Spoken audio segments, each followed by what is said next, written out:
Well, good day, ladies and gentlemen, brothers and sisters. This is Pastor Darren Lamont Edwards, and I wanted to greet you with the joy of Jesus and deal with really very delicate emotion called grief. I'm the lead pastor of United Believers Community Church and have been privileged to serve in this capacity for several years.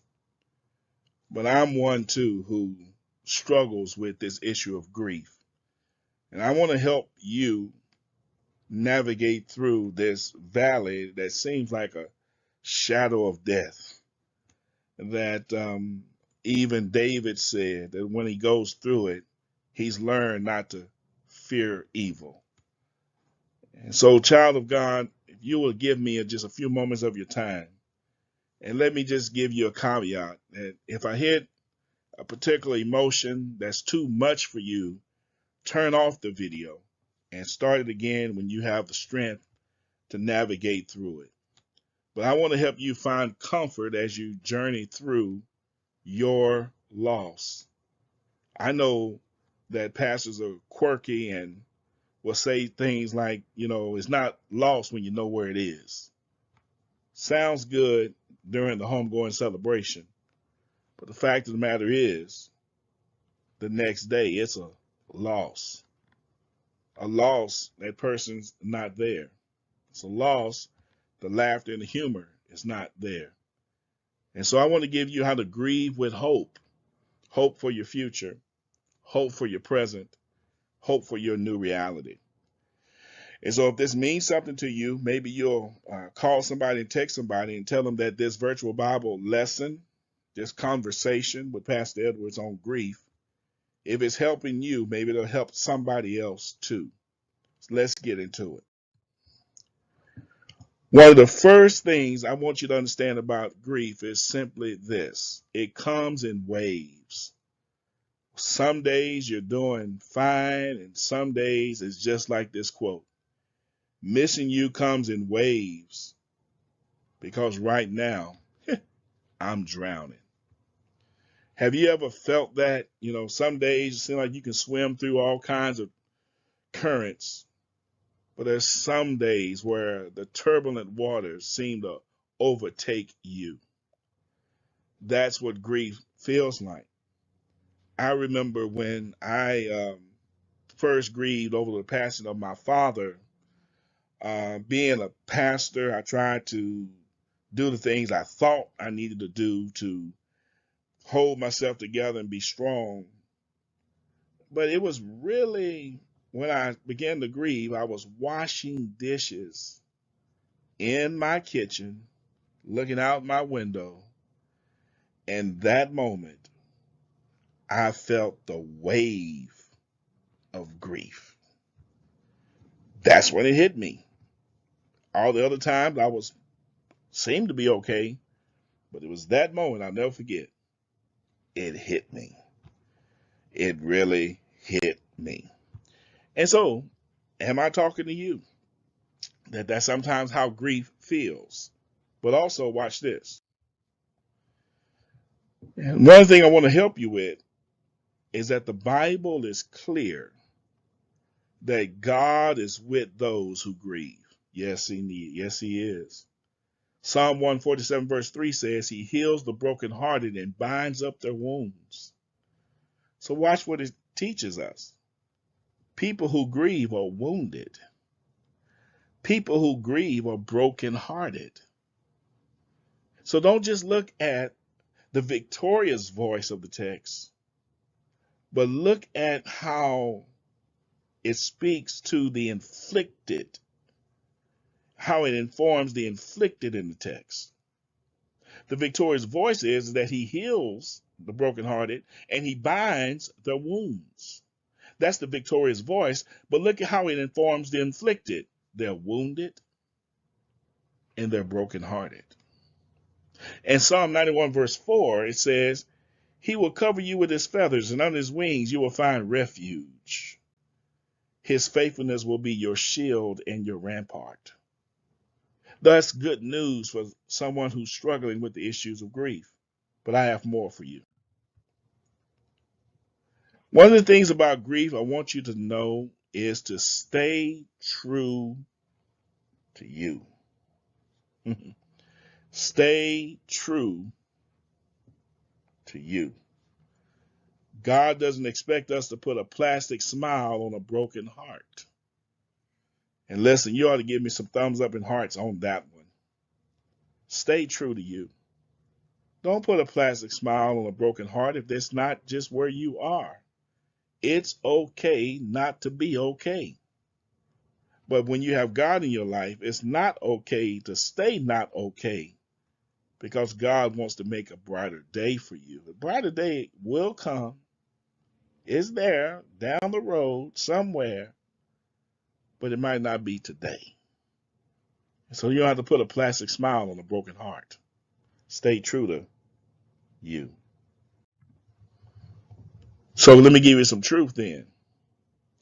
And this truth sometimes stings, and it's an issue of grief. Is when you start to think about that this person that has gone on to glory or passed on, you're everywhere except right here. And that's what hurts. You know, you can think on the glorification side of life, hey, they're in a better place. But the fact is, you're not in this place. You're everywhere except right here. And that's what hurts me. That's truth. That's grief. So time doesn't heal all wounds, but time spent with Jesus does. I'm not trying to put a Band-Aid on a serious illness, but I believe I have some witnesses who will say staying involved in active Christian worship has helped me. Staying engaged with the saints, even if it's for an hour, 30 minutes. I worship and I'm out. I'm not ready for fellowship. I'm not ready to kick it. But just to come get the singing and the word of God has helped me. So time doesn't do it. I'm going to tell you, I'm on the latter side of several years of my father's death, my brother's death, and several others who meant so much to me. And I know many of you can go even more years than that. And you can testify time doesn't heal all the wound. But time spent with Jesus helps to put salve on it. Are you with me? Let me show you something else. So let's deal with your house. And I'm not talking about your physical house, but your spiritual house. How do you deal with grief? Don't laugh at my artwork. See, I try to help you with your grief. I try to bring some relief to your grief by showing you my artwork. Look at the foundation. Values that govern your life. What are the values? What are your core values that govern your life? Time with God, relationship with family, whatever those things you value, that's your foundation. That's what's going to hold you up. Okay? So at the foundation, I want you to put your values. Your values got to be strong enough to hold up what we're getting ready to talk about. Okay? So if you don't have great values, your house will collapse, because that's your foundation. On top of your foundation is describe your grief journey. Describe your grief journey. How's your grief journey been so far? Put it down 2 or 3 sentences. How's it been? Now, if you notice the door says people you let in, which means everybody's not allowed into your grief journey. You got to understand who will support you and who will protect you. Those who are the people you let into your grief journey. Everybody, whether they're family, church member, pastor, deacon, elder, whatever they just don't get a permissive pass to your grief journey. Unless you know for a fact these are those who have supported you and protected you, they're not allowed to come into your grief journey. So describe your grief journey, 2 or 3 sentences. On top of that, Deal with things that have helped you cope with your grief. What are the 3 to 5 things that help you to cope with your grief?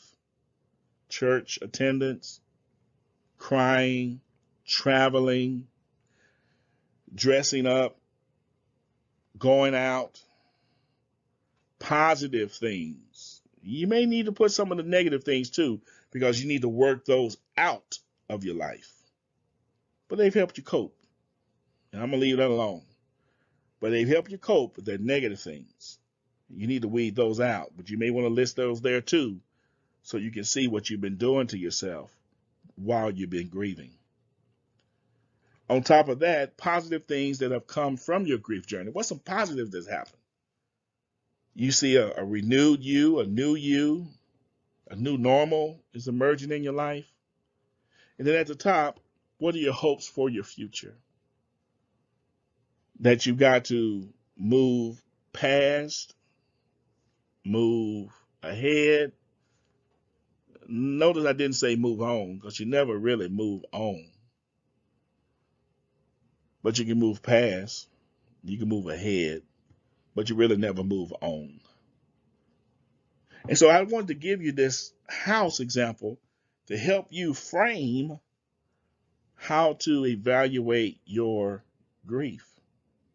I hope it helped you. It helped me. So the task of grief, task of grief, most people identify grief with a tier. So let's break it down by tier, T-E-A-R-T, to accept the reality of the loss. It comes. I tell you, when it first happens, it don't feel like it happened. And then it hits, then you have to accept the reality that this happened. E, embrace or experience the pain of the loss. My goodness, and that's so tough to do. Your body goes through that shock absorbent stage where I gotta embrace the pain of this. And then A, I gotta adjust to the new environment without what I've lost. And may I submit that loss is just not a person. It could be a person, place, or thing. Some people grieve because they have to change to a new place. Some people grieve because they've lost a certain thing. Some people grieve because they've lost a person. Or is that now I've got to reinvest in my new reality or my new normal. Am I making sense? You might want to take a snapshot of that, because that'll help you as you go through your grieving cycle. Let's go. So Walt Disney says the way to get started is to quit talking and begin doing. You got to quit. I know. Listen, I know. I got to get started. I know. To take that first step through that valley into that dungeon is a tough step, but you got to eventually take it and know that God is with you.